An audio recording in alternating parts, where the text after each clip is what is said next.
Muy bien, buenas tardes a todos. Bienvenidos a esta nueva sesión virtual del día lunes.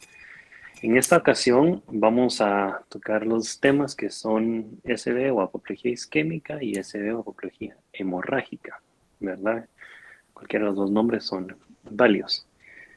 SB isquémico predominantemente es una de las causas más comunes de alteración del estado de conciencia por las cuales los pacientes llegan a nuestro hospital y de hecho es de las primeras patologías que nosotros tratamos de confirmar o descartar cuando tenemos un paciente así. No la primera, pero sí de las primeras. Ese hemorrágico es un poco menos común en nuestro ambiente, más es con cirugía, tal vez que miran esto por lo del trauma craneoencefálico o politraumatismo, pero también se da, ¿verdad?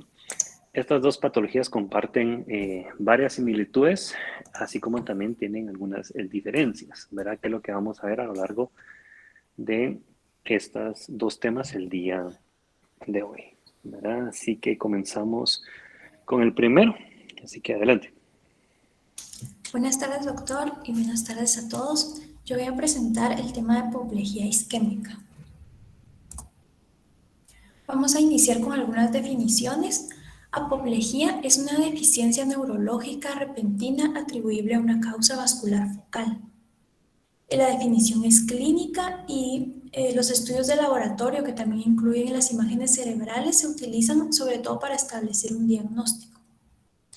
La isquemia cerebral es el efecto de la reducción del flujo sanguíneo durante unos segundos, en la cual aparecen síntomas por privación neuronal de glucógeno y por lo tanto hay una deficiencia energética que es rápida. Si los síntomas persisten más de algunos minutos, esto puede llevar a un infarto o muerte del tejido. Si por el contrario la irrigación se reanuda con rapidez, el tejido puede recuperarse y los síntomas son transitorios. De esto hablamos de menos de 24 horas y sin imágenes, sin manifestaciones en imágenes diagnósticas que nos indiquen infarto, y a esto le vamos a llamar isquemia cerebral transitoria. La evaluación rápida es esencial para aplicar tratamientos agudos y también para saber la distribución específica de las arterias afectadas. Hay algunos parámetros que podemos tomar en cuenta y que también es útil que algunos pacientes lo conozcan, sobre todo porque puede haber una reincidencia. Estos son la pérdida de la función sensitiva, motora o ambas en la mitad del cuerpo. Casi el 85% de las personas con apoplejía isquémica tiene hemiparesia. También cambios de la visión, la marcha, el habla o la comprensión y la cefalea intensa inesperada. Estos los podemos recordar con el acrónimo de FAST y son útiles para enseñar al público en general los síntomas físicos frecuentes de la apoplejía y también subrayar la importancia del tratamiento temprano. Los estudios de imagen se utilizan sobre todo para determinar desde un primer momento si es una causa isquémica o es una causa hemorrágica.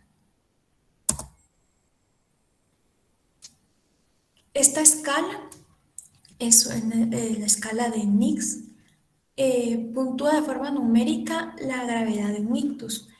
Se utiliza con frecuencia y se debe aplicar desde el inicio o durante la evolución del ictus, y esta puntúa de 0 hasta un máximo de 42. Esto nos ayuda a determinar la gravedad del ictus dependiendo de la puntuación, evaluando estos criterios que se muestran en la tabla. Leve con menos de 4 puntos, moderado con menos de 16, grave con menos de 25 y muy grave con mayor de 25. También nos puede indicar la necesidad de tratamiento revascularizador cuando la puntuación es entre 4 y 25. Tiene un valor pronóstico y también tiene algunas limitaciones, como que puntúa más alto en los territorios de la arteria cerebral media izquierda y no valora adecuadamente la afectación del territorio vertebrovascular. En ella se evalúan el nivel de conciencia, algunas preguntas eh, como para saber si el paciente está orientado, algunas órdenes, la mirada, la visión, la parálisis facial, el motor de los miembros superiores e inferiores, ataxia, sensibilidad, lenguaje, disartria Y aquí vamos sumando los puntos y esto nos va a dar vamos a poder determinar un poco la gravedad del ictus y va a tener el valor pronóstico. Antes de que cambie, Gretel, esa escala de NIH, ¿verdad? La utilizamos nosotros con mucha frecuencia. El doctor Velázquez se los podrá decir, que es quien mira a estos pacientes en la emergencia. Y se dan cuenta, es una escala bastante extensa. Obviamente esto no es de aprendérselo ni ahorita ni en ningún momento, porque para eso uno puede tenerla a la mano y aplicarla, ¿verdad? La utilidad, como bien ya dijo Gretel, es ver qué tan severo es la patología con la que está viniendo el paciente, ¿verdad? Cuántos días después tenemos que evaluar la conversión de ese isquémico a hemorrágico, ¿verdad? Dependiendo de la severidad. Y la terapia, ¿cómo se llama? Que se le administrará al paciente, ¿verdad? Para eso, como bien lo dijo Gretel, ya hay punteos definidos para ver qué es, dependiendo de la gravedad, ¿verdad? Que leve, moderado, grave y severo, muy grave, como lo quieran llamar. Y ya dependiendo de eso, pues hay un algoritmo que ustedes van siguiendo en esta escala para saber cuáles los pasos a seguir, ¿verdad? Como les digo, esta escala no es de que tengan que aprenderse todos los ítems y que cada ítem qué puntos da, sino es saber cuándo aplicarla, ¿verdad? Saber cómo interpretarla con el punteo que les dé y así continuar el tratamiento del paciente, ¿verdad? La ventaja de esta escala de NIH que nos permite, ¿cómo se llama?, evaluar al paciente en ese momento y, por así decirlo, predecir la evolución que va a tener y actuar acorde a esta, ¿verdad? Entonces, una escala que, ¿cómo se llama?, tiene esta versatilidad. Entonces, como les digo, es muy importante eh, traerla a colación. Qué bueno que Gretel la agregó a la presentación porque esto sí es básico, jóvenes. Básico, básico. No sé si el doctor Velázquez quiere agregar algo más de esta parte. Gracias, Cristian, por darme la palabra. Excelente aportación. Gretel, ponga la diapositiva previa. Esta diapositiva y la previa son los que determinan los manejos y las conductas que nosotros hacemos en el área de emergencia. Entonces, ella puso el FACT, que ya dijo que la F es de face, la A es de arm, la S es de speech y la T es de time. Cuando ustedes tengan cualquier persona cerca a ustedes o cualquier persona les consulta la emergencia y ustedes quieran determinar la probabilidad de que exista o no un evento cerebrovascular de cualquier etiología, pueden aplicar esta escala. Si ven que tiene desviación facial, como dijo ella, face, si tiene alteración en el habla, speech, si tiene pérdida de la fuerza en alguna de las extremidades, eso involucra arms, y el tiempo, que es time. Entonces, ustedes empiezan a evaluar al paciente y ven que tenga 1, 2, 3 o los 3 ítems positivos. Entonces, eso les aumenta la probabilidad de que exista un evento vascular. Entonces, esta es una herramienta fundamental que ustedes tienen que conocer y saber aplicarla en la emergencia. Entonces, van a ir a evaluar la cara, van a ir a evaluar la movilidad de las extremidades y el habla. ¿Por qué pone time? ¿Por qué la T de time?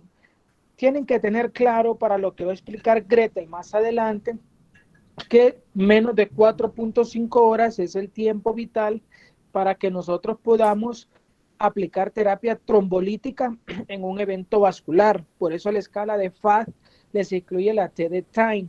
Bueno, vimos que tiene un punto de FAS. Bueno, este señor sí puede tener un evento vascular. Vamos a hacer una tomografía. Evaluamos con la escala, dele la siguiente, Gretel. Evaluamos con la escala de FAS, nos hace sospechar que sí puede haber evento vascular. Luego evaluamos cuál es la gravedad del cuadro a través del NIH o NIS, como sus sílabas en inglés. Esta escala, como dijo el doctor Cristian, de acuerdo, yo tampoco me la sé y recuerdo la mayoría de parámetros, pero cuando quiero ser específico la busco y voy evaluando. ¿Por qué? Si nos da un paciente con un evento vascular con un NIH menor a 4, esto es leve. No voy a trombolizar. Recuerden que la doctora dijo que tenía valor pronóstico y determinaba tratamiento trombolítico. Entonces, si tiene un NIH menor a 4, listo, es un caso leve y lo vigilo o veo si le doy alta ante la sospecha. Si apliqué terapéutica trombolítica o cualquier terapéutica, el mismo NIH me sirve para evaluar la evolución clínica del paciente. Por ejemplo, llegó con 12, lo trombolizaron y ahorita en las próximas 24 horas mejoró a un 4, por ejemplo. Esto nos permite ver de manera objetiva la mejoría y la funcionalidad de la terapéutica establecida. Entonces yo comparto la idea con el doctor Gebhard, muy apropiado que Crete le haya colocado tanto el FAST como el NIH y así es como lo utilizamos. No olviden estas escalas y recuérdenlas. Gracias, Cristian, por darme la palabra. Adelante, Grete. Gracias, doctor.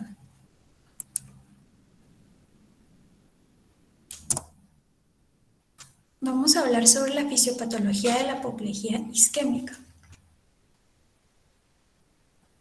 La oclusión repentina de un vaso intracraneal reduce el flujo sanguíneo en la región encefálica que irriga y entonces esto produce lo que les comenté anteriormente de una pérdida de la energética en el lugar donde se interrumpe el flujo sanguíneo. La interrupción completa de la circulación cerebral causa la muerte del tejido encefálico en 4 a 10 minutos. Cuando esta es menor de 16 a 18 ml por 100 gramos de tejido por minuto, se produce un infarto en unos 60 minutos. Y si la irrigación es menor de 20 ml por 100 gramos de tejido por minuto, aparece isquemia sin infarto, a menos que se prolongue durante varias horas o días. Además, otro concepto importante es la presencia de un tejido isquémico, pero con disfunción reversible que rodea a una zona central de infarto. Esta zona puede ser, es importante como recuperar la irrigación en esta zona para evitar que la zona del infarto sea más grande. Esta se le conoce como penumbra isquémica. Hay dos mecanismos por los que sucede el infarto cerebral focal. Uno es la ruta de la apoptosis y otra es la ruta necrótica. En la ruta necrótica, la degradación del citoesqueleto celular es rápida, principalmente por faltar sustratos energéticos a la célula. Y en la ruta de la apoptosis, que es en la que la célula está programada para morir, la isquemia produce necrosis al privar a las neuronas de glucosa y oxígeno y a su vez impide la producción de ATP en las mitocondrias. Sin este compuesto fosfatado, las bombas iónicas de la membrana dejan de funcionar y entonces las neuronas se despolarizan. Hay aumento de la concentración intracelular de calcio y también la despolarización provoca liberación de glutamato en las terminaciones sinápticas y este exceso fuera de la célula es neurotóxico. Esta activa los receptores postsinápticos de glutamato, aumenta la penetración de calcio a la neurona y hay degradación de lípidos de membrana y disfunción mitocondrial que producen radicales libres y que producen una destrucción catalítica de la membrana y daño a otras funciones de la célula. La isquemia moderada que se observa en la penumbra isquémica favorece también la apoptosis y hay otros factores como la fiebre también, la fiebre y la hiperglucemia también favorecen estas rutas. Las causas de la apoplejía isquémica. En este esquema pues, se ilustran los tres mecanismos principales por los que se explica la apoplejía isquémica. Uno es la oclusión del vaso intracraneal por un émbolo que surge de un sitio distante, por ejemplo en el corazón. Este es en el caso de la fibrilación auricular o émbolos arterioarteriales por una placa aterosclerótica en la carótida. Y estos suelen afectar grandes vasos intracraneales. Otro es la trombosis in situ de un vaso intracraneal que afecta de forma típica las arterias perforantes pequeñas que provienen de las grandes arterias intracraneales. Y el tercero es la deficiencia de irrigación causada por la estenosis que limita el flujo de un gran vaso extracraneal como la carótida interna o intracraneal y esto origina isquemia.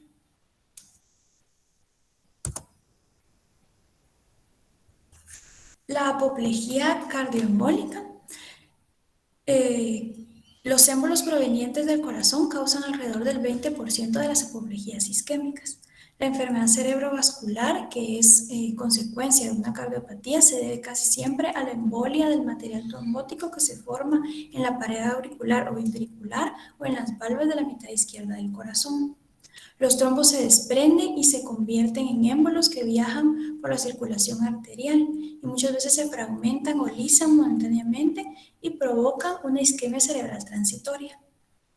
Las enfermedades cerebrovasculares de tipo embólico tienden a ser de inicio repentino e inmediatamente se alcanza la deficiencia neurológica máxima. Algunas causas de enfermedad cardioembólica son la fibrilación auricular no reumática, el infarto del miocardio, la embolia paradójica, la miocardiopatía isquémica y la prótesis valvular. La apoplejía embólica arterioarterial. En algunos trombos formados en las placas ateroscleróticas se embolizan hasta llegar a las arterias intracraneales, lo que origina un accidente embólico arterioarterial. Es menos frecuente la trombosis aguda de un vaso. Cualquier vaso enfermo puede originar el émbolo. Esto incluye el callado aórtico, la carótida primitiva o interna, las arterias vertebrales y el tronco basilar. Algunos factores de riesgo son el sexo masculino, la senectud, el tabaquismo, la hipertensión, la diabetes y la hipercolesterolemia. Solo quisiera aportar aquí, Gretel, en esto de origen cardioembólico, es por esta razón que cuando ustedes reciben un paciente en la emergencia con un evento vascular isquémico, en su mayoría a todos les hacemos electrocardiograma para ver que tengan un ritmo normal. Recuerden que las arritmias son el principal factor de riesgo para desarrollar éstasis al interior del corazón y formar trombos. Y luego, como bien explicó Gretel, estos trombos se van a las diferentes arterias cerebrales y causan los SVs. Es por esto que les hacemos electrocardiograma a los pacientes con SB en la emergencia.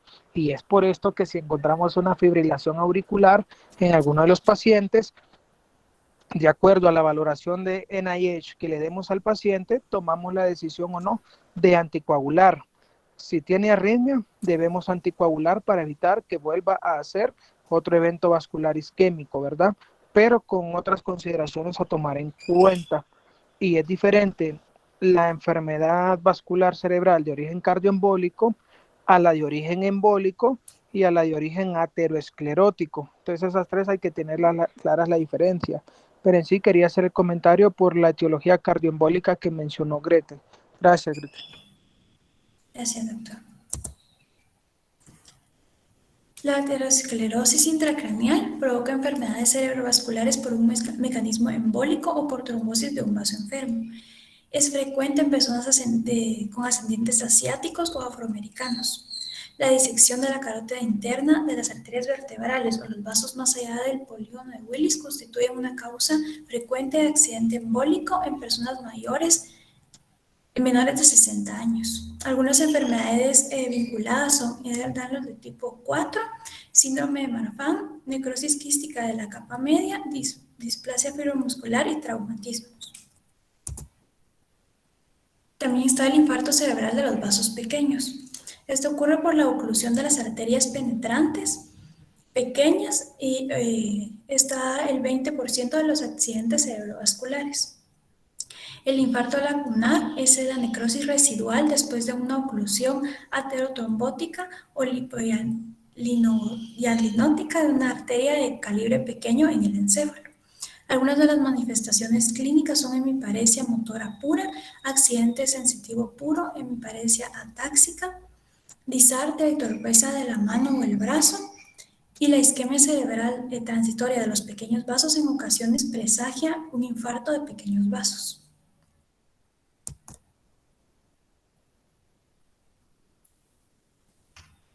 En este esquema podemos encontrar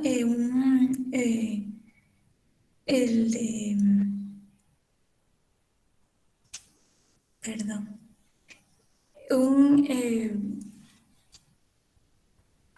pueden ver mi pantalla, perdón.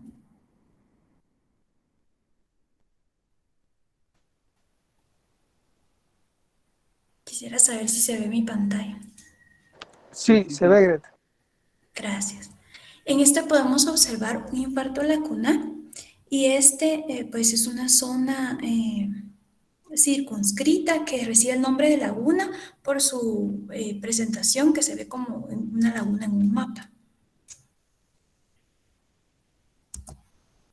Algunas causas menos frecuentes de apoplejía son trastornos de la hipercoagulabilidad, trombosis sinusal venosa del seno lateral o sagital o de las venas corticales pequeñas, anemia hepanocítica, displasia fibromuscular, arteritis de Takayasu, arteritis necrosante o granulomatosa, fármacos como las anfetaminas o la cocaína, enfermedad de Moya-Moya, síndrome de encefalopatía reversible posterior, arteriopatía cerebral autosómica dominante con infartos corticales y leucoencefalopatía y en la enfermedad de Fabry.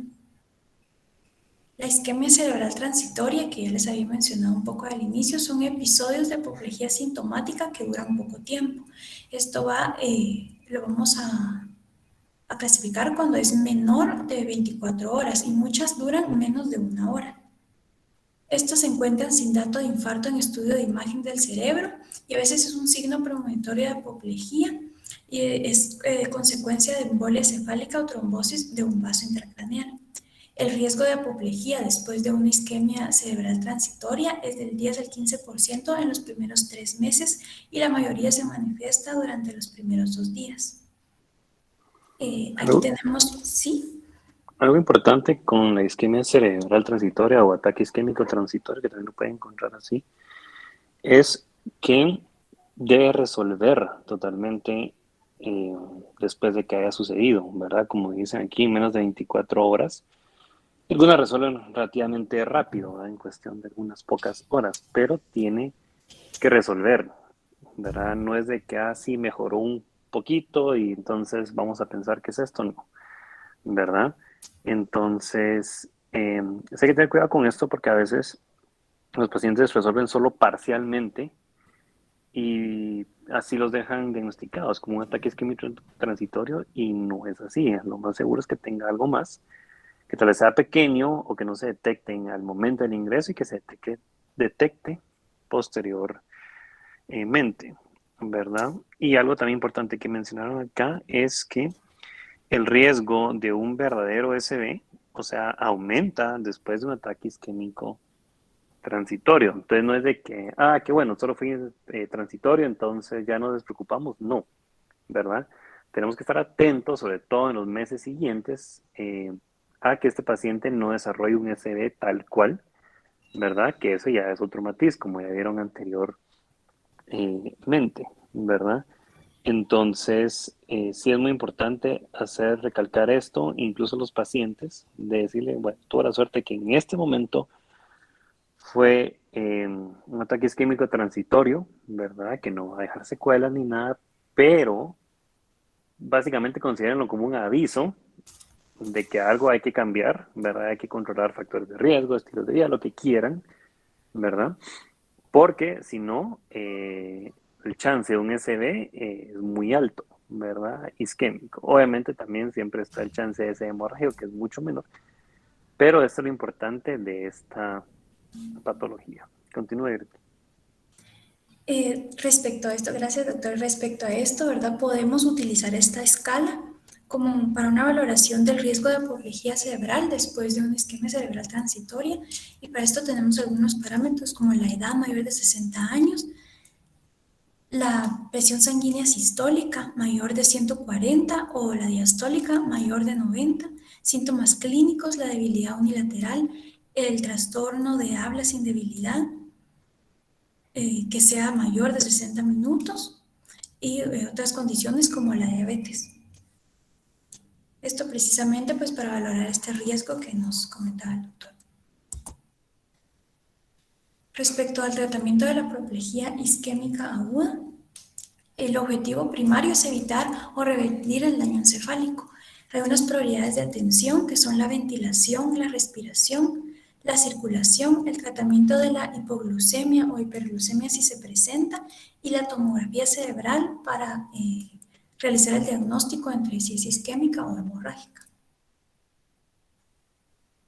Vamos también a contar con parte del tratamiento estos aspectos que son el apoyo médico, la trombólisis intravenosa, la revascularización endovascular, el tratamiento antitrombótico, la neuroprotección y la rehabilitación.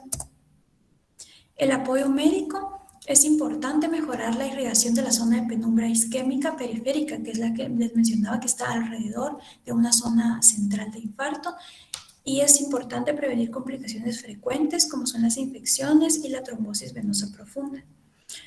Se recomienda el uso de heparina subcutánea, las medias compresivas neumáticas y la reducción de la PA si esta es mayor de 220/120 milímetros de mercurio, además de si existe isquemia concomitante del miocardio, si la presión es mayor de 185/110 milímetros de mercurio y se prevé el uso de trombolíticos. Es importante la reducción de la frecuencia cardíaca con un bloqueador adrenérgico beta 1 como es el esmolol, el control de la fiebre con antipiréticos y enfriamiento superficial, mantener la glucosa sérica menor a 10 milimoles por litro, utilizar insulina si es necesario y que sea mayor de 3.3 milimoles por litro. También es importante vigilar el riesgo de edema cerebral.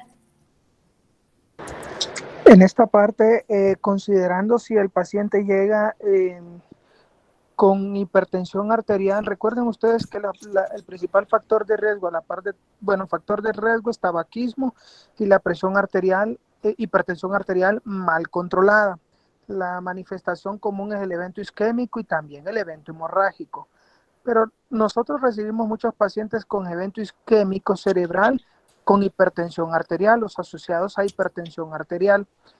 Si ustedes tienen pensado utilizar terapia trombolítica, o sea, el paciente llegó en las primeras 4.5 horas de iniciados los síntomas, entonces ustedes tienen la obligación de disminuir la presión arterial a un valor menor a 185 de sistólica y menor a 110. Entonces les llegó a la emergencia y ustedes ven que están hipertensos y lo quieren trombolizar, no lo pueden trombolizar si no tiene esta meta de presión arterial.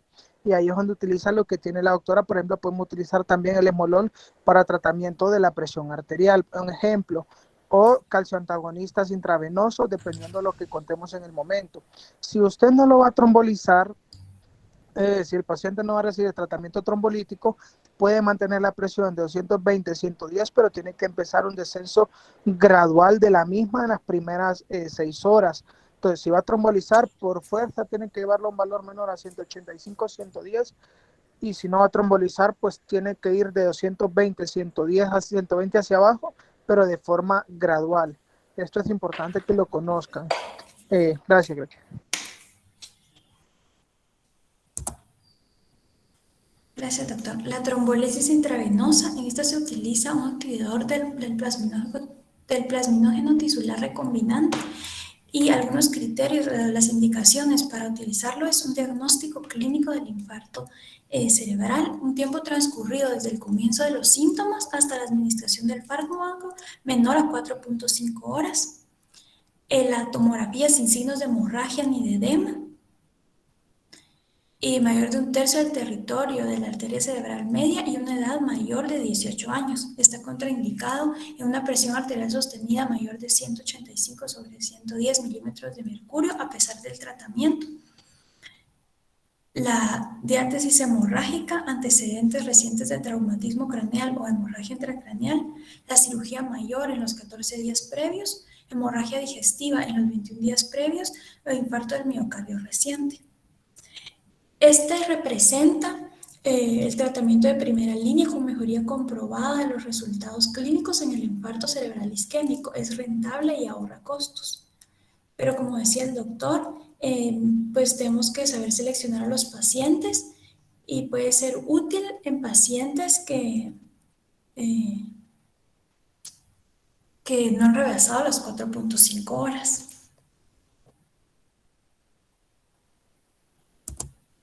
La revascularización endovascular, el uso de trombolíticos por vía endoarterial para incrementar su concentración en el mismo coágulo o minimizar las complicaciones hemorrágicas sistémicas.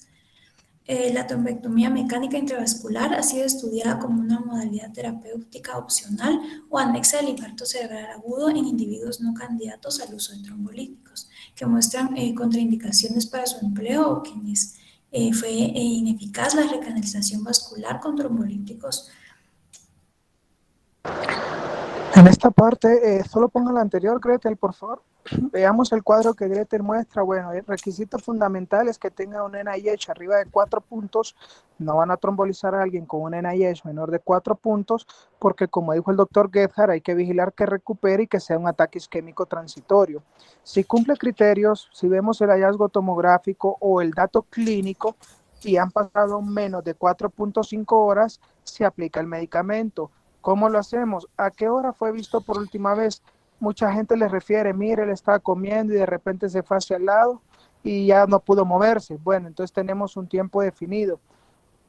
Pero muchas veces y en la mayoría de casos lo que encontramos es que, mire, él se fue a acostar normal, vimos que no despertaba y cuando lo fuimos a despertar ya lo vimos que estaba con la boca desviada, la dirección de la boca desviada, no podía hablar o no movía el cuerpo, es lo que normalmente nos dicen. En ese caso es imposible saber las horas de evolución, pero sí tenemos que nosotros como primera instancia tratar de definir de lo más pronto posible cuántas horas lleva desde que iniciaron los síntomas. Recuerden que en lo que llega al Roosevelt y lo documentan pasaron 10 minutos. En lo que le hacen la tomografía pasa 1 hora, entonces se nos va el tiempo efectivo para trombolisis, que es apenas de 4.5 horas. Si ya llevaba, si viene, por ejemplo, de cualquier lugar, lleva 3 horas de síntomas, en lo que le hacemos los estudios y todo lo demás, se nos va el tiempo de trombolizar al paciente. Es por eso que se han desarrollado protocolos de trombolisis cerebral, donde ningún otro paciente pasa a tener prioridad y la prioridad se le da al paciente bajo la sospecha de evento isquémico con probabilidad de trombólisis por el tiempo de evolución. Entonces, independientemente que otros programas, que otros pacientes estén programados para tomografía, la prioridad se convierte en este paciente adquiere la prioridad absoluta para el estudio. Hacemos el estudio, muchas veces lo único que vamos a hallar en el estudio son cambios tempranos, como por ejemplo, hay unos datos que se llaman signo de la cuerda hiperdensa, hay edema cerebral, hay hipodensidad de la región insular y hay pérdida de la diferenciación entre sustancia gris y blanca cerebral, pero la mayoría de veces ni siquiera esto se logran ver por lo temprano del evento vascular. ¿Qué hacemos en ese caso? La clínica manda. Si tenemos la alta sospecha de que es un evento vascular isquémico, aunque no tenga nada en la tomografía, lo trombolizamos. Ya lo hemos hecho así, así trombolizamos a la mayoría de pacientes. El alteplasa o RTPA, como dice la doctora ahí, cada frasco les vale 25,000 quetzales en lo privado, es carísimo. Necesitan generalmente 2 frascos. Y miren qué importante lo que dice abajo, la dosis es 0.9 miligramos por kilo. Aunque el paciente pese 200 kilos, no le vamos a dar más de 90 miligramos, que es la dosis tope. Damos el 10% en bolus y el resto pasar en 1 hora. ¿Qué es lo importante que ustedes deben saber aquí? Obviamente ustedes no van a tomar la decisión de a quién trombolizar y a quién no, pero sí van a estar con nosotros en el proceso de la trombolisis. Van a saber que hay contraindicaciones absolutas y relativas y van a conocer qué es lo que deben vigilar en este paciente. Pues no le pueden ir a sacar gases, no le podemos sacar laboratorios de forma inmediata. Si lo tenemos que llevar a un examen, tiene que ser con sumo cuidado porque sangran con mucha facilidad. Uno de los mayores efectos adversos que siempre pasa, que normalmente puede pasar, es que el derrame cerebral isquémico se convierte en hemorrágico. Entonces sangran y deterioran el estado de alerta en los minutos posteriores a la trombolisis, porque recuerden que lo que están dando es un fármaco que produce anticoagulación generalizada, ¿va? Entonces es importante que cuando tengan un paciente al que le aplicaron trombolítico, tengan todo el cuidado posible para evitar una complicación de tipo hemorrágica. Nada más para apoyar los datos de la trombolisis que la doctora Gretel bien documentó. Gracias, Gretel. Gracias, doctor. El tratamiento antitrombótico, el ácido acetil salicílico es el único antiplaquetario con eficacia probada para el tratamiento inmediato de la crisis isquémica. No se ha demostrado beneficio de los anticoagulantes en el tratamiento primario de la isquemia cerebral aterotrombótica, pero sí se ha demostrado un incremento en los índices de hemorragia cerebral y sistémica. Por este motivo, no se apoya el uso de heparina ni de otros anticoagulantes. La neuroprotección, pues es un concepto que se aplica relativo a la aplicación de un tratamiento que prolongue la tolerancia del encéfalo a la isquemia. En este se ha demostrado que los fármacos que bloquean las vías de los aminoácidos excitadores protegen a las neuronas y las células de la glía en los animales, pero este no ha sido bien probado en humanos. Además de la hipotermia, pero que también tampoco se ha demostrado su utilidad. La rehabilitación correcta de un paciente que ha sufrido apoplejía es muy importante y mejora los resultados neurológicos y reduce la mortalidad. Es importante que incluya fisioterapia, terapia ocupacional, terapia foniátrica y el plan educacional para evitar complicaciones, así como también que los pacientes conozcan el FAST, como ya habíamos mencionado antes, porque hay probabilidad de que vuelva a ocurrir. La prevención primaria y secundaria de apoplejía, pues como ya habíamos mencionado un poco, es importante vigilar los factores de riesgo como lo son la hipertensión, la fibrilación auricular, el tabaquismo, la diabetes, la hiperlipidemia y algunas estenosis sintomáticas de la carótida, por ejemplo. Los antiagregantes plaquetarios evitan los episodios aterotrombóticos al inhibir la formación de agregados plaquetarios intraarteriales. Estos cúmulos se forman en las arterias e inducen la formación de trombos y obstruyen la arteria o se embolizan hacia la circulación distal. El ácido acetil salicílico, acetil-L-ciclooxigenasa plaquetaria, inhibe de manera irreversible la formación de tromboxano A plaquetario, que es la prostaglandina que agrega trombocitos y es vasoconstrictora. También está la ticlopidina y el copidogrel, que bloquean el receptor de ADP en las plaquetas y evitan así la secuencia que origina la activación del receptor de glucoproteína 2B y 3A, que provocan la unión de fibrinógeno a la plaqueta y la consiguiente agregación plaquetaria. Además, el tratamiento anticoagulante, que se ha demostrado en varios estudios en los pacientes con fibrilación auricular no valvular crónica, no reumática, evita la embolia cerebral y constituye un tratamiento seguro. También reduce el riesgo de la embolia cerebral en los pacientes con infarto agudo del miocardio y la apoplejía secundaria a tromboembolia constituye una de las complicaciones más graves de la colocación de una prótesis valvular cardíaca. El tratamiento de la aterosclerosis de la carótida, en este vamos a encontrar la endarterectomía. Esta se utiliza en pacientes con isquemia hemisférica sintomática, es la que vemos en la imagen, de estenosis de alto grado de la arteria carótida interna y una mortalidad perioperatoria menor del 6%. Si la tasa de la apoplejía perioperatoria es mayor del 6%, los beneficios de la cirugía son dudosos. También el tratamiento endovascular, la angioplastia con balón combinado con la colocación de endoprótesis se utiliza cada vez más para recanalizar arterias carótidas que están estenóticas y conservar la luz permeable. Este permite tratar la estenosis no solo en la bifurcación de la carótida, sino también cerca de la base del cráneo y de los segmentos intracraneales. También está la cirugía de derivación o bypass extracraneal e intracraneal, pero que no ha sido eficaz contra la estenosis aterosclerótica no accesible por la endarterectomía carotidia habitual. Gracias por su atención. Muchas gracias, Gretel. Algo importante con la rehabilitación, que lo que quiero mencionar, es que hay que explicarle a los familiares y al paciente, si ya su estado de conciencia está mucho mejor y es capaz de entendernos, que la recuperación es lenta, ¿verdad? La recuperación lleva tiempo, requiere dedicación, requiere compromiso de estar haciendo los ejercicios o lo que indiquen terapia de rehabilitación, ¿verdad? O medicina física. Entonces, pero lo importante es eso, que tarda, ¿verdad? ¿Qué tanto puede llegar a recuperar un paciente después de uno de estos eventos? Es variable, ¿verdad? Depende del área afectada, depende de muchos otros factores, como la edad, por ejemplo, ¿verdad? y uno no sabe con exactitud realmente qué tanto puede recuperar un paciente. Yo he tenido pacientes que cuando ingresan y suben conmigo al servicio están muy mal y yo digo, no sé qué tanto va a poder recuperar este paciente. Y después, ¿cómo se llama? Los miro o algo así, totalmente nítidos. Y me dicen, puchica, yo cuando lo vi casi que no hago un céntimo por ellos y ahora están como si nada. Y he tenido pacientes que tal vez no ingresan tan mal y que quedan con secuelas o complicaciones o que les tarda demasiado tiempo lograr recuperarse. Entonces, esto es muy variable. Obviamente siempre hay que tener y brindarle la esperanza a los familiares de que pueda recuperarse. Tampoco es decirle que se va a recuperar 100% sí o sí, no. Es saber explicarles cuáles son las posibilidades, ¿verdad? Indicarle que la terapia es básica y vital para que la recuperación sea lo más que se pueda, ¿verdad?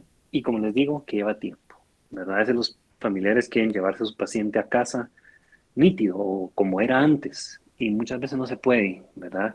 Muchas veces la recuperación tiene que seguir en casa, la terapia física tiene que continuar en casa, con el tratamiento hospitalario pues ya no es necesario, ¿verdad?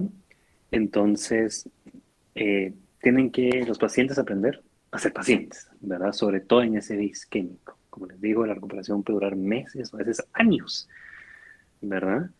Y como les digo, requiere de paciencia, requiere de entender. Y por eso es muy importante explicarle a los familiares esto, ¿verdad?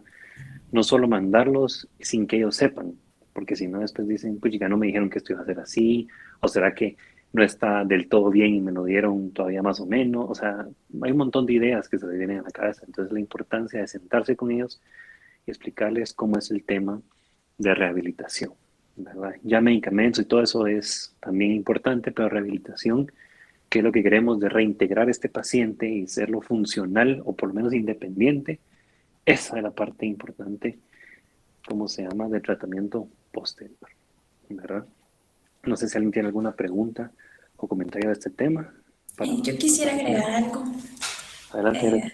Algo que decía sobre la rehabilitación, ¿verdad? Yo tuve la experiencia de que mi abuelita sufrió un SB isquémico justo al inicio de la pandemia y pues fue difícil encontrar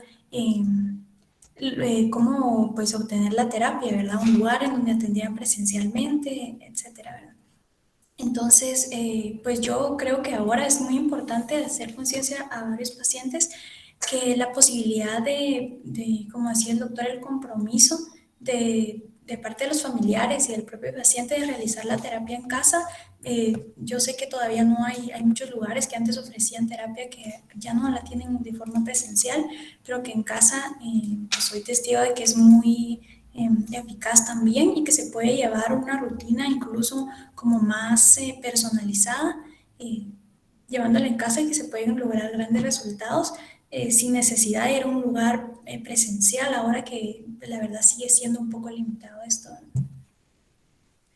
Muchas gracias, Gretel, por compartirnos su experiencia. Entonces, ya ven, pues, un testimonio de primera mano de la importancia de esta fase, ¿no? No sé, algún otro comentario o pregunta en lo que a su votación, por favor.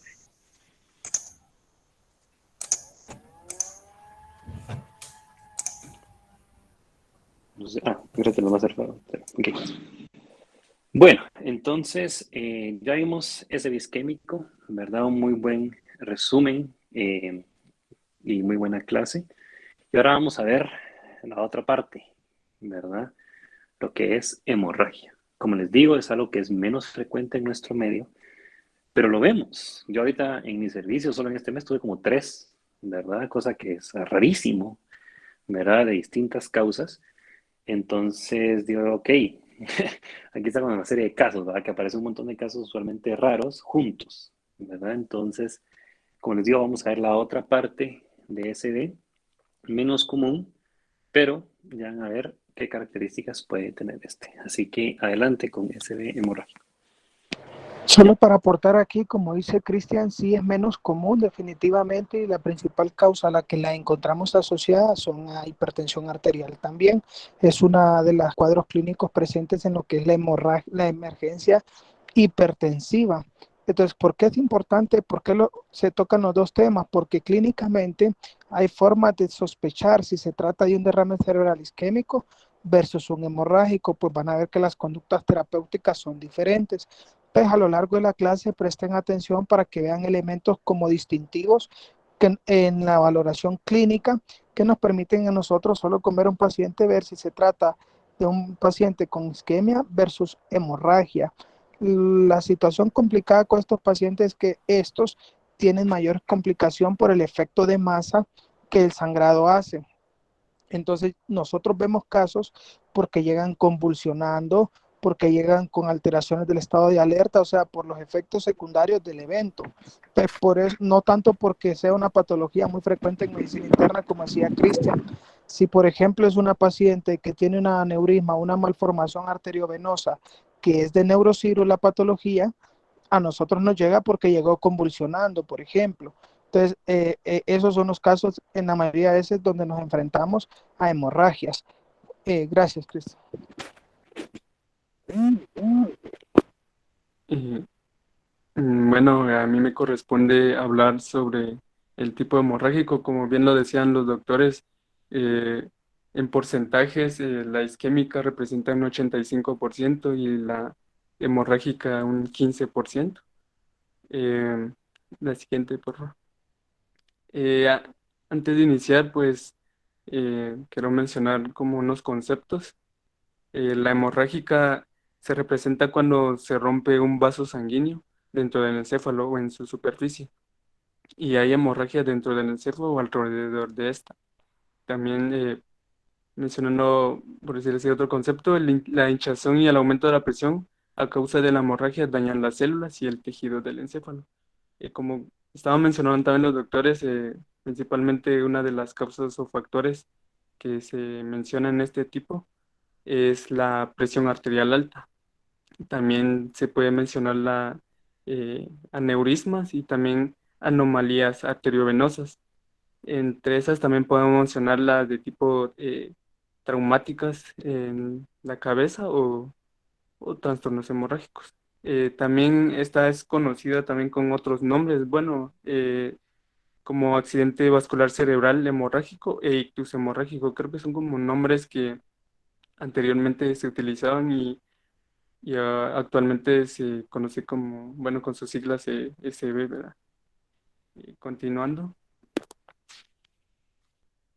Y aquí les tengo como un esquema donde podemos ver la SB se divide en isquémico y hemorrágico, y el hemorrágico la dividen en dos, normalmente en subaracnoideo y intraparenquimatoso, ¿verdad? La subaracnoidea la dividen en un aneurisma y no aneurisma. Y la intraparenquimatoso normalmente se representa principalmente en la putamen, en el tálamo, la protuberancia y el cerebelo. También podría decirse que hay otras categorías que incluyen el sangrado en en el espacio. Puede ser en el espacio subdural e epidural. Por lo general, estas son causadas por traumatismo.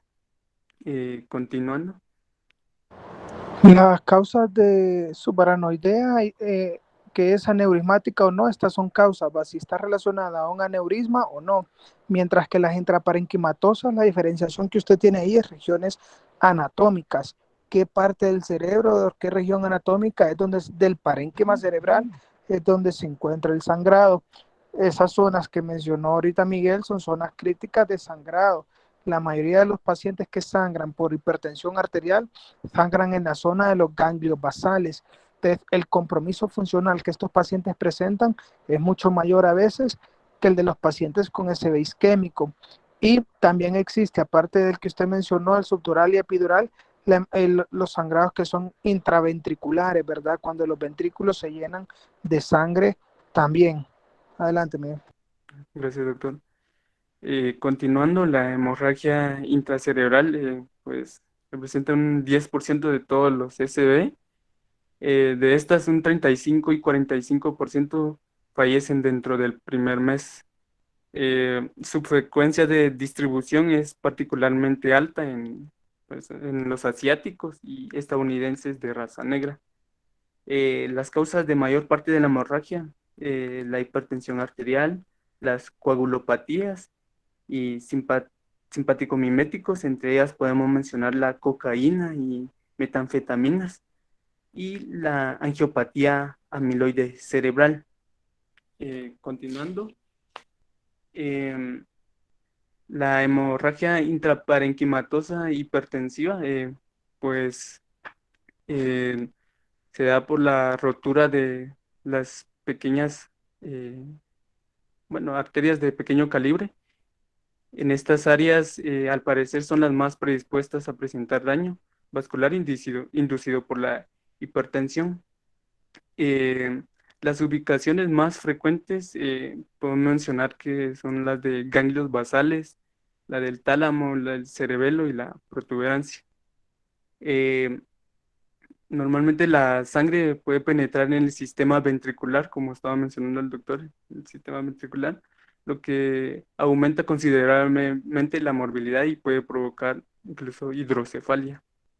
Em, la mayor parte de las hemorragias intracerebrales hipertensivas evoluciona a lo largo de 30 a 90 minutos, mientras que las secundarias a un tratamiento anticoagulante se prolonga hasta 24 a 48 horas.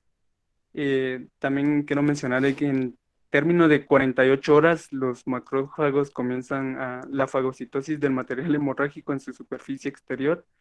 Después de los 6 meses, por lo común, hay resolución de la hemorragia y se transforma en una cavidad de manera de hendidura revestida de una cicatriz glial y macrófagos que tiene abundante hemosiderina en su interior. Ya continuando con la de manifestaciones clínicas, entre ellas está la de putamen.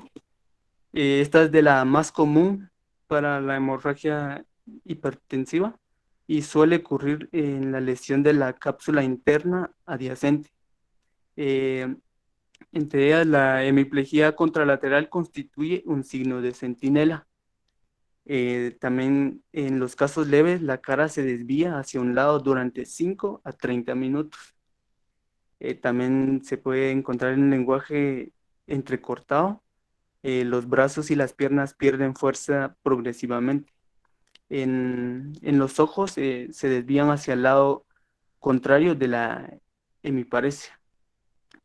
También en el caso cuando la hemorragia es abundante, ocurre la somnolencia, se degenera a un estupor a medida que aparecen los signos de compresión de la parte superior del tronco encefálico y continúa hasta caer en un coma. Y también la del tálamo, la hemiplegia o hemiparesia, se da por la compresión o disección de la cápsula interna adyacente. También se observa una deficiencia sensitiva. Cuando la hemorragia tiene lugar, esta la dividen en dominante y no dominante. En la dominante se puede ver afasia y conservación de la repetición verbal. Y en la no dominante, apractognosia o mutismo. En estas, las hemorragias talámicas causan varios trastornos oculares, puesto que se extienden en sentido caudal hacia la parte superior del mesencéfalo. También continuando en estos trastornos comprenden la desviación de los ojos hacia abajo y adentro de tal forma que aparecen estar mirando hacia la nariz, ¿va? También se puede observar anisocoria con ausencia de los reflejos luminosos. También se observa desviación oblicua con el ojo contralateral a la hemorragia desplazando hacia abajo y adentro. También en esta se puede encontrar un síndrome llamado la de Horner ipsolateral, que es la ausencia de convergencia y parálisis de la mirada vertical y nistagmo de retracción. Posteriormente, estos pacientes padecen también del síndrome de dolor crónico contralateral llamado síndrome de Deregine-Rose. Continuando, la de protuberancial o protuberancia, esta da un coma profundo. En esta se puede observar que ya causa una tetraplegia en el transcurso de los minutos. También el paciente presenta rigidez de cerebración y pupilas puntiformes de 1 milímetro que reacciona a la luz. En estas son frecuentes la hiperapnea, hipertensión grave e hiperhidrosis.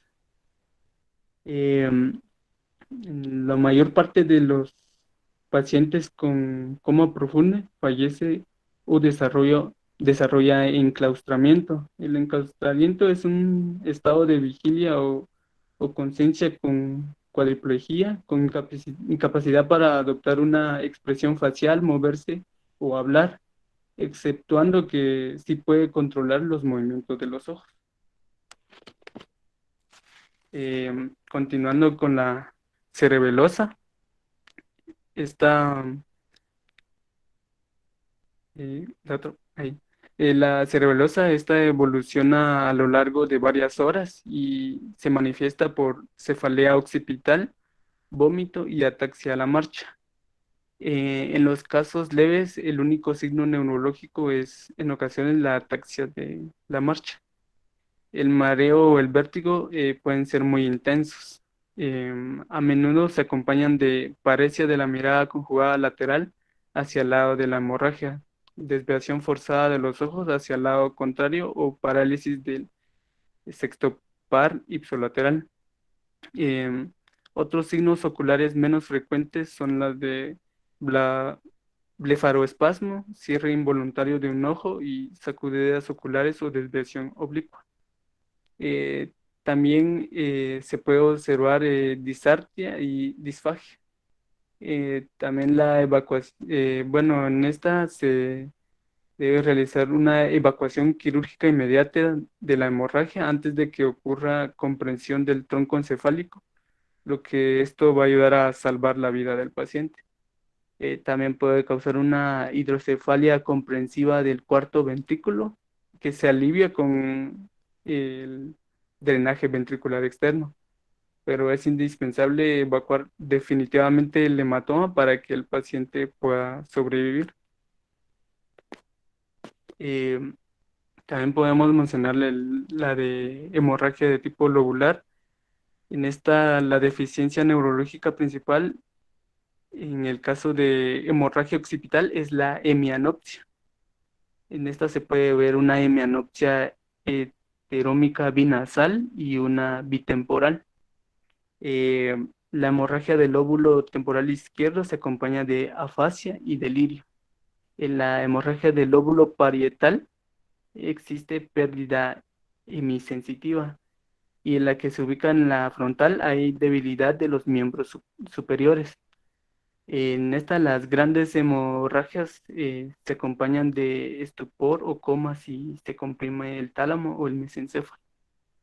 Muchas de estas personas con hemorragias lobulares tienen cefaleas focales y más de la mitad vomita o exhibe la somnolencia. Rara vez se advierte de rigidez de cuello y convulsiones. Otras causas de hemorragia intracerebral está la angiopatía por amiloide cerebral, que es una enfermedad de los ancianos caracterizada por degeneración arteriolar y depósito de amiloide en las paredes de las arterias cerebrales. Pues esta comúnmente, se da frecuentemente más en los ancianos. Esta se diagnostica en forma definitiva al demostrar que el amiloide en los vasos cerebrales se tiñen con rojo congo. La tomografía por emisión de positrones puede obtener imágenes de los depósitos de amiloide beta en la angiopatía amiloide cerebral, utilizando anticuerpos específicos marcados, y pueden ser de utilidad para el diagnóstico de la angiopatía amiloide cerebral por métodos no invasivos. En esta también la biopsia cerebral es el método de diagnóstico definitivo. La evidencia de la inflamación durante la punción lumbar debe llamar la atención a una probable vasculitis asociada a una angiopatía amiloide cerebral como causa subyacente. En estas también puede mencionarse que los glucocorticoides orales podían ser beneficiosos. También la cocaína y las metanfetaminas son causas frecuentes de las enfermedades cerebrovasculares en las personas menores de 45 años. Su consumo está relacionado con hemorragia cerebral, infartos cerebrales y hemorragia subaracnoidea. Continuando con la valoración de estudios de laboratorio e imagenología. Esta es necesario, bueno, realizar de forma sistemática y se debe realizar una química sanguínea, algunos estudios hematológicos en los pacientes y algo que es súper importante, prestar atención específica en el número de plaquetas y la PT, la PTT y el INR para identificar una coagulopatía. Eh, en esta también eh, la tomografía computarizada detecta de forma fiable las hemorragias focales agudas supratentoriales. También la resonancia magnética, aunque es la más sensible para estudiar las lesiones de la fosa posterior, no es necesaria por la mayor parte de los casos. Y también es importante mencionar también lo de las angiografías por resonancia magnética y con tomografía computarizada. Y la angiografía convencional por rayos X se realizan cuando no queda clara la causa de la hemorragia intracraneal y especialmente si el paciente es joven o no es hipertenso y el hematoma no se ubica en ninguna de las 4 zonas habituales de las hemorragias hipertensivas. Aquí en esta les traía estas imágenes donde podemos observar las hemorragias intracraneales, como bien mencioné, las principales que mencionaba el libro era la intraparenquimatosa y la subaracnoidea.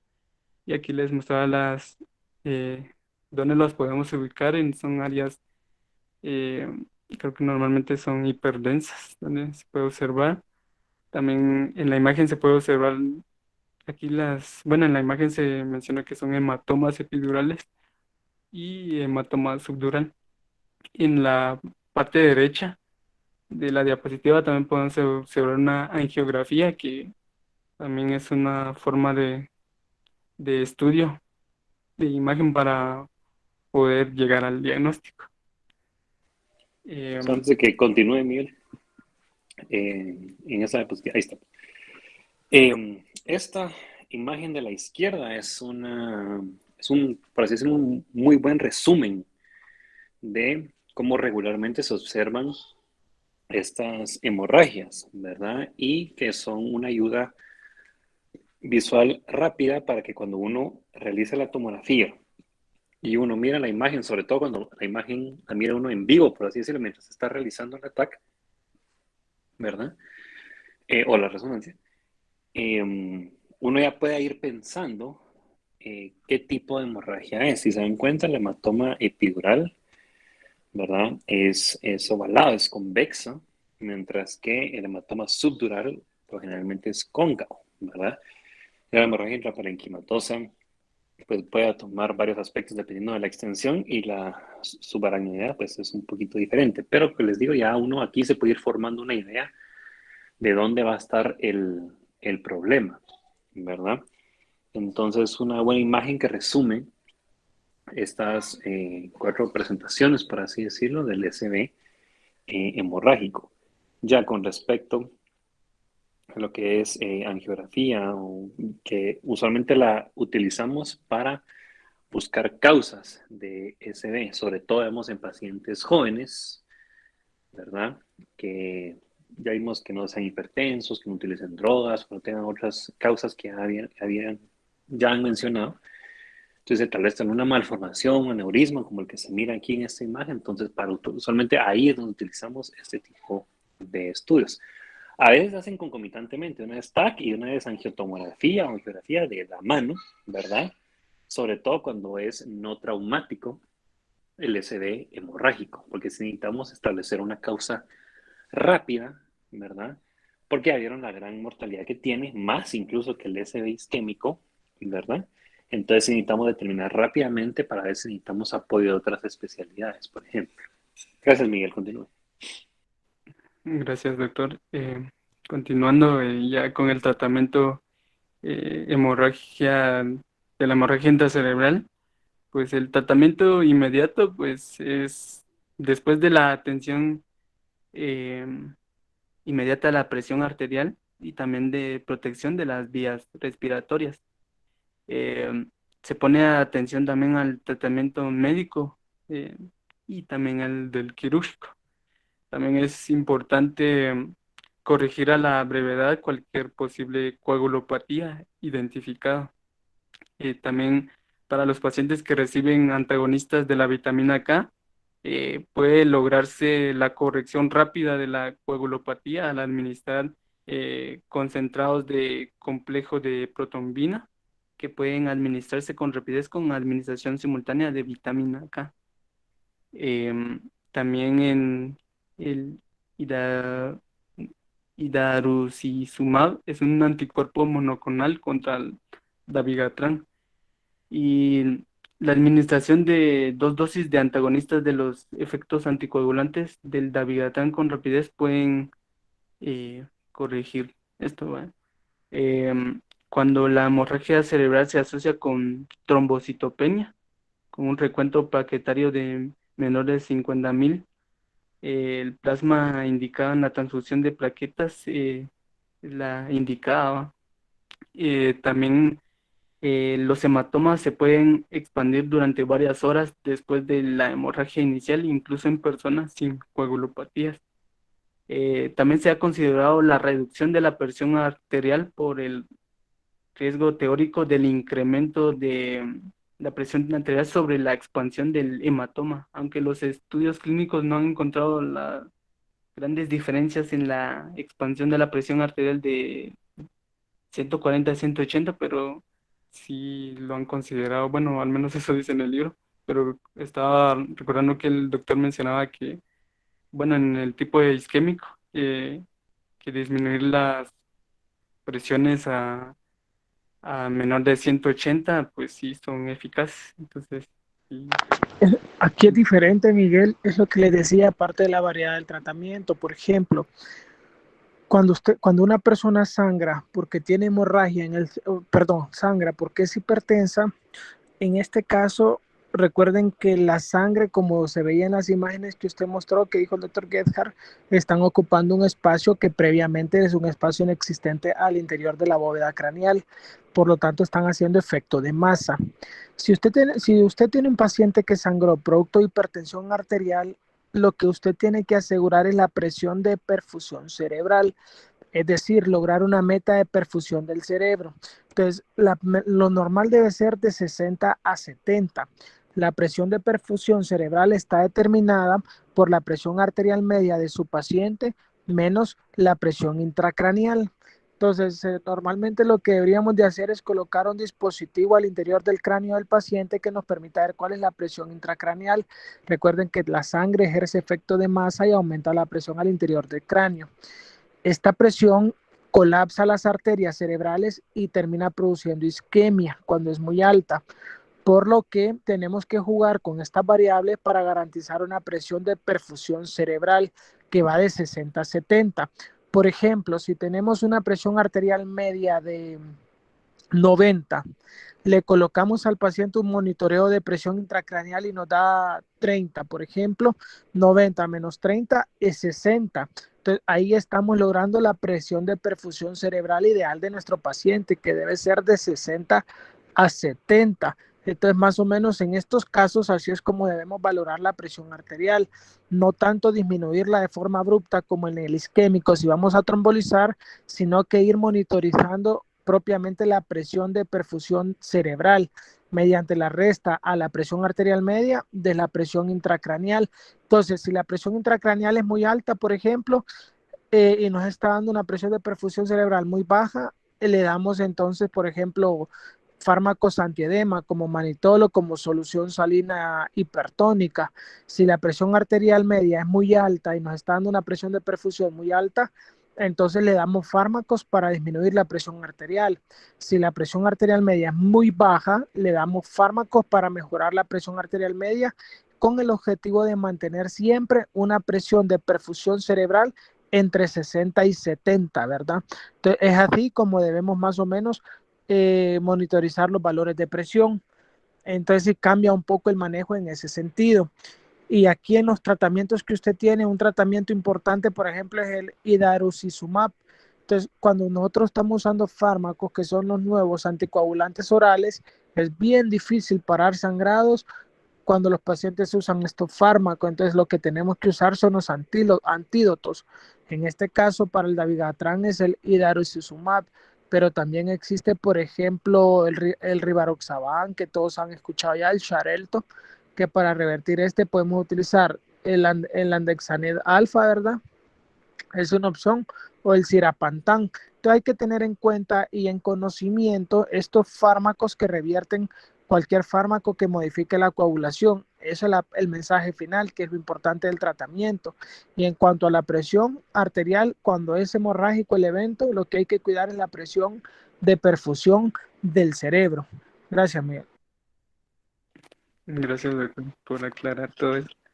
Eh, Continuando con los otros tipos de tratamientos, en el caso de hemorragias cerebrosas, es importante consultar inmediatamente a un neurocirujano para que pueda participar en la valoración. Si se necesita evacuar quirúrgicamente a varios hematomas cerebrosos mayores de 3 centímetros de diámetro. También los sujetos con hematomas de 1 a 3 centímetros requieren observación cuidadosa en busca de signos de disminución del nivel de conciencia. También hidrocefalia progresiva e insuficiencia respiratoria repentina. Eh, También la hidrocefalia por hematoma cerebroso no debe ser tratada solamente por el drenaje ventricular. También, si la presión intracraneal es elevada, una opción es extraer el líquido cefalorraquídeo del sistema ventricular y mantener el tratamiento osmótico. Y si la presión se mantiene alta o incluso aumenta, el hematoma se deberá evacuar por medio de cirugía. Por otra parte, si la presión intracraneal se normaliza o persiste solo ligeramente elevada, es posible retirar de manera gradual el tratamiento osmótico. Eh, los glucocorticoides no son útiles en el tratamiento del edema o de los hematomas intracerebrales. En la prevención, pues como habíamos mencionado anteriormente, la causa de las hemorragias cerebrales, la hipertensión, entonces hay que prevenir esto principalmente, enfocarse en la reducción de las presiones y tenerlas en valores adecuadas. También reducir el consumo de alcohol y también de drogas como la cocaína y las anfetaminas. Continuando, también, bueno, el libro mencionaba sobre las anomalías vasculares. En estas se pueden dividir tanto en congénitas como adquiridas. En la congénita, eh, las, bueno, continúan otra diapositiva ahí. Las congénitas, las malformaciones artero- arteriovenosas verdaderas, las anomalías venosas y las telangiectasias capilares son las lesiones congénitas que suelen permanecer asintomáticas durante toda la vida. Eh, las malformaciones arteriovenosas verdaderas son en sí comunicaciones congénitas entre el sistema arterial y venoso. Entre ellas puede causar cefalea, convulsiones y hemorragias intracraneales. También en las malformaciones arteriovenosas puede aparecer en cualquiera de los sitios. En ellas podemos mencionar la del cerebro, el tronco encefálico y la médula espinal. Aunque aunque las de la mayor tamaño se suelen ubicar en la mitad posterior de los hemisferios. y con frecuencia aparecen como lesiones en forma de cuña que se extienden desde la corteza cerebral hasta el ventrículo. Eh, También la hemorragia, la cefalea y las convulsiones son más frecuentes entre los 10 y 30 años de edad, a veces hasta el sexto decenio. También las malformaciones arteriovenosas son más frecuentes en los varones.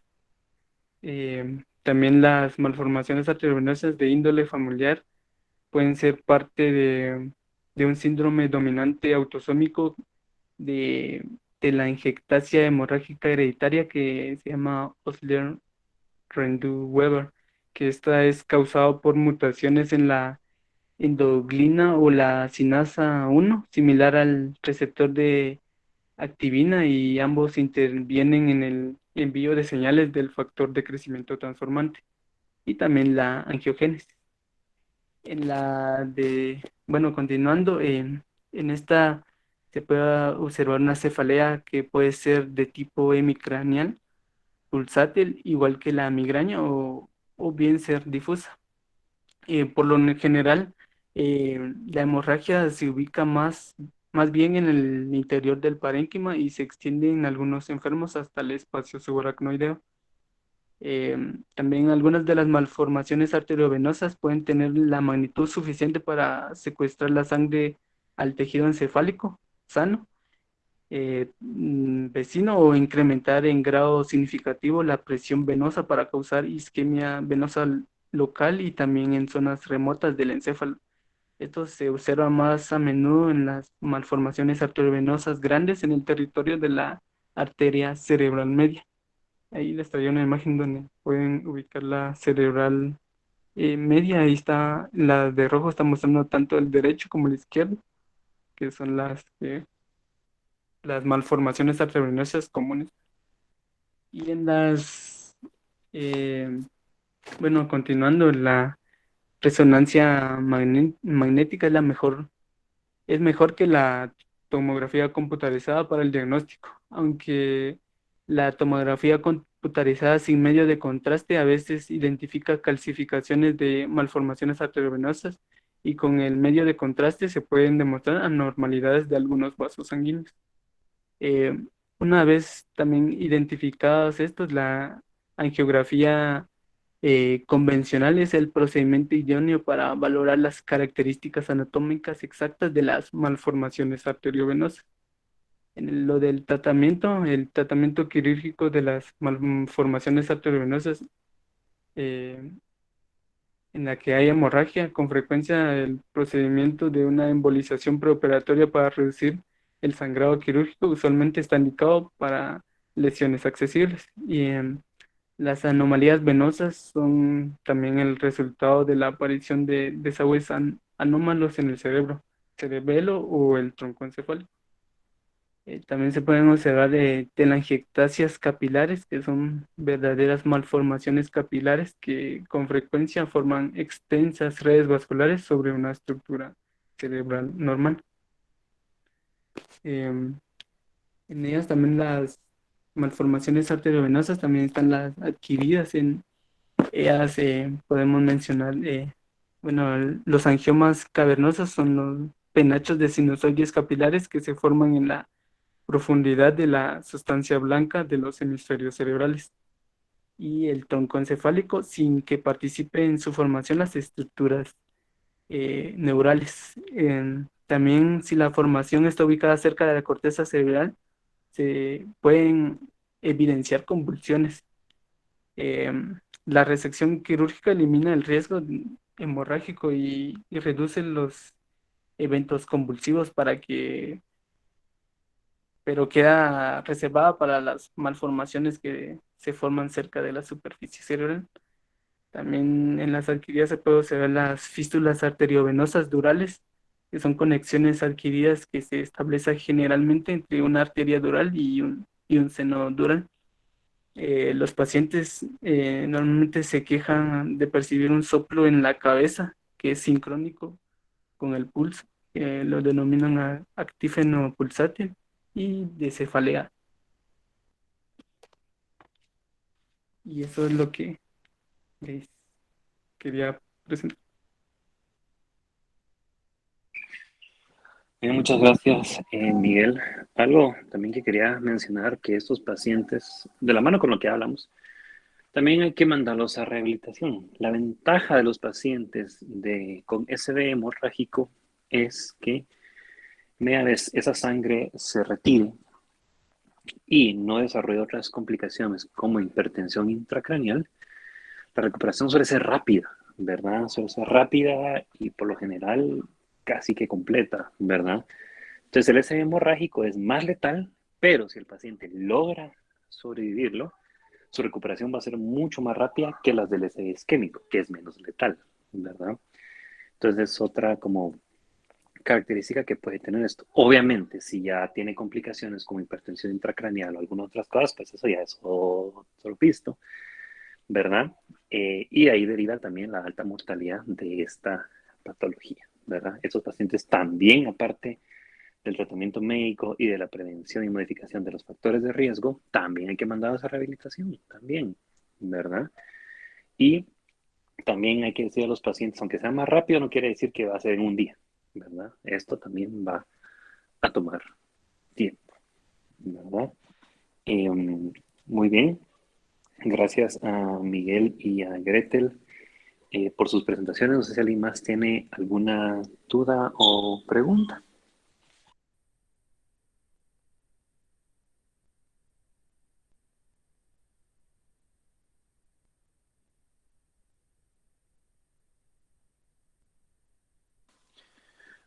Muy bien, de lo contrario, entonces concluimos con la sesión del día de hoy.